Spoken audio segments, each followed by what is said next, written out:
মঞ্জুরুল করিম রনিকে বক্তব্য রাখছেন মঞ্জুরুল করিম রনি। অভিভাবকবৃন্দ এবং প্রিয় শিক্ষার্থী যারা এখানে উপস্থিত আছেন সকলকে আসসালামু আলাইকুম এবং শুভেচ্ছা।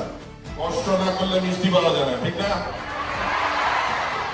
মেধাবী হয়েও লাইফে ভালো কিছু করা যায়, আবার দুষ্ট থেকেও কিন্তু লাইফে ভালো কিছু করা যায়, নাকি?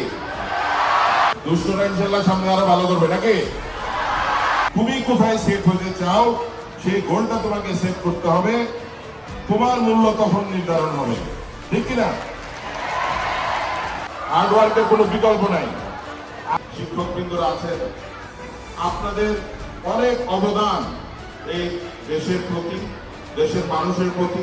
আমরা বিশেষ করে গত জুলাই অগাস্ট গণঅভ্যুত্থানে দেখেছি যে আমার ছাত্রছাত্রীরা তারা রাস্তায় নেমে এসেছিল, অভিভাবকরা রাস্তায় নেমে এসেছিল, শিক্ষকরা রাস্তায় নেমে এসেছিল।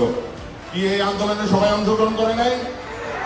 স্বৈরাচার বিরোধী আন্দোলনে অংশগ্রহণ করা হয় নাই? দুই হাত তুলে দেখা যাচ্ছে কে অংশগ্রহণ করছে?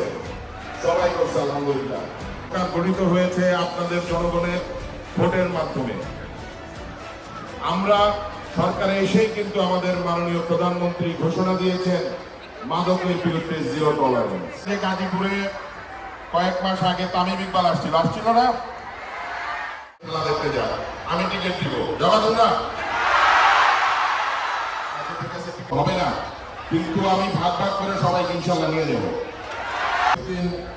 সরকার একাডেমিয়ান কলেজের নামে ইনশাল্লাহ সেটা হয়ে যাবে আগামীতে।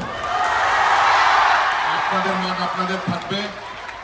আমরা আরো কিছু ব্যবস্থা নিচ্ছি, প্রতিটি ওয়ার্ডে স্পোর্টস জোন করার ব্যবস্থা করতেছি যেন আমাদের ছেলেমেয়েরা খেলার সুযোগ পায়। সে ব্যাপারে মাননীয় ক্রীড়ামন্ত্রীর সাথে আমার গতকালকেও কথা হয়েছে এবং উনি আসবেন, সামনে উদ্বোধন করবেন। আমরা গাজীপুরের প্রতিটি ওয়ার্ডে ইনশাআল্লাহ খেলাধুলার ব্যবস্থা করব।